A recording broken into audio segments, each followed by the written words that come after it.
বিধায়কৰ দৰমহা কিমান পে স্লিপ লৈ সংবাদমেল বিধায়ক অখিল গগৈ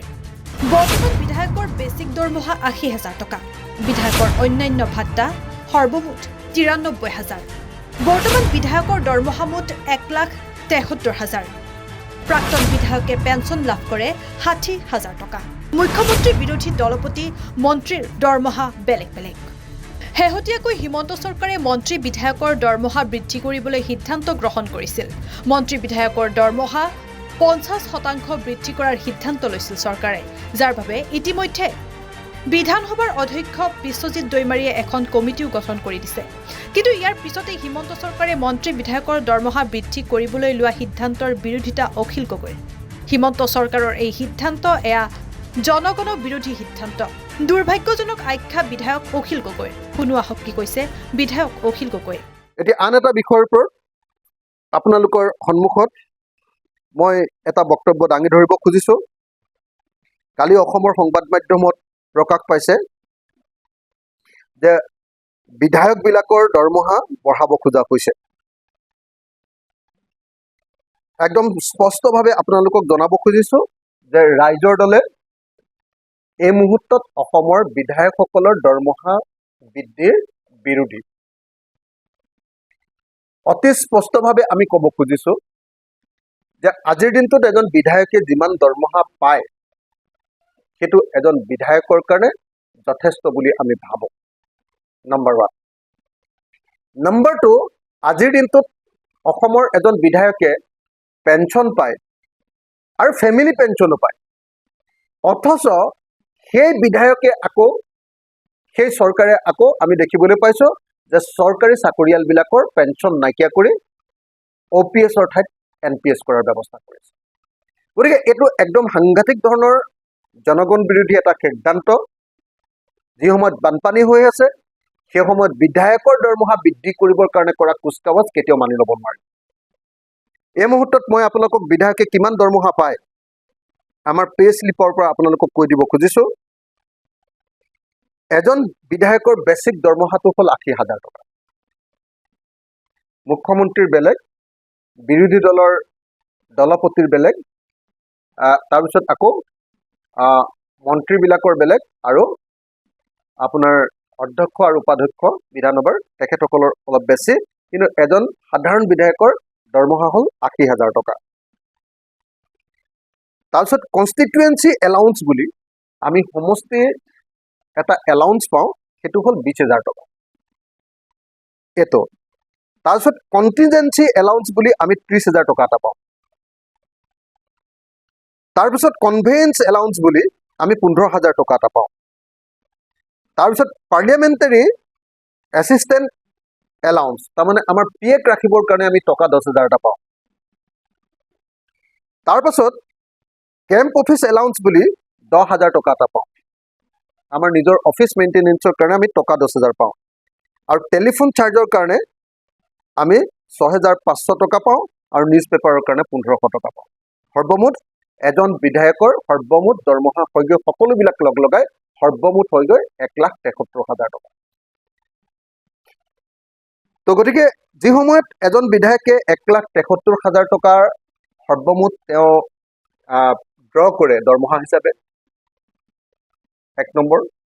২ নম্বৰ এজন বিধায়কে তেওঁ পেঞ্চন পায় আৰু সেই পেঞ্চনটো আপোনালোকে নিশ্চয় জানে যে পেঞ্চন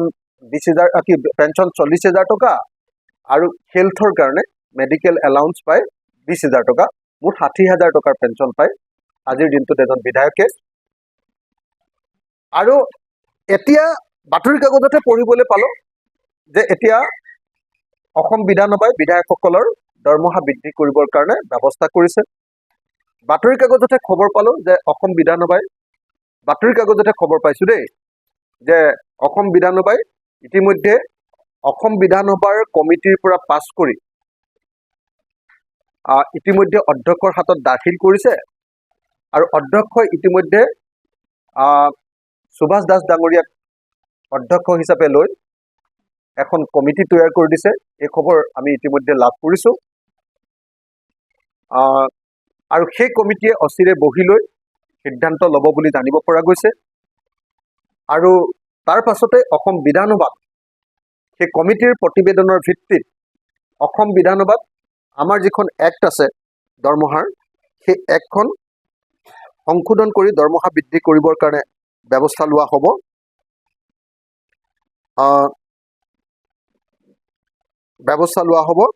দ্য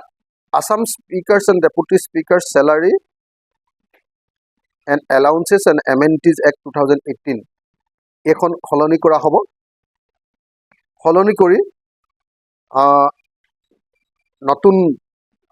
দৰমহা নিৰিখ ঠিক কৰা হ'ব বুলি Assam chief ministers and leaders of the opposition salary allowances and amenities act 2018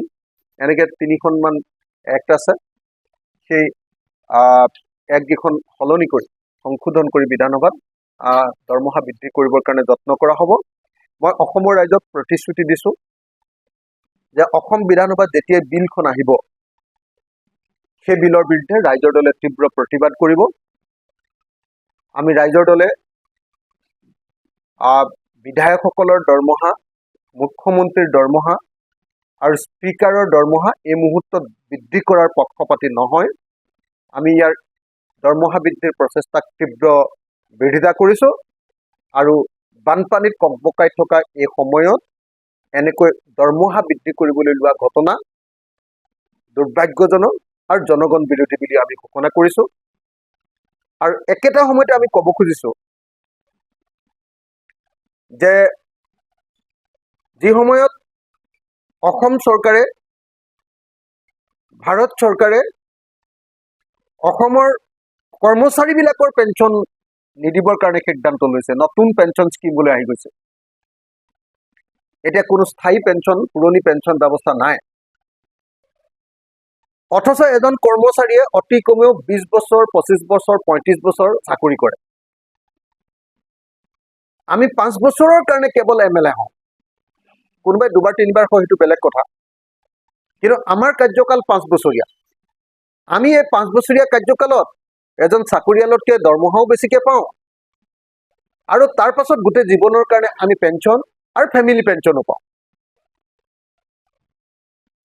এতিয়া যদি এজন কৰ্মচাৰীক আমি পেঞ্চন নিদিওঁ, সেই বিধায়কজনে কেনেকৈ আমি আমাৰ ফেমিলি পেঞ্চনো ল'ব পাৰোঁ আৰু কেনেকৈ আমি বাৰম্বাৰ পেঞ্চন বৃদ্ধি কৰি থাকিব পাৰোঁ। News desk, Sarupathar plus.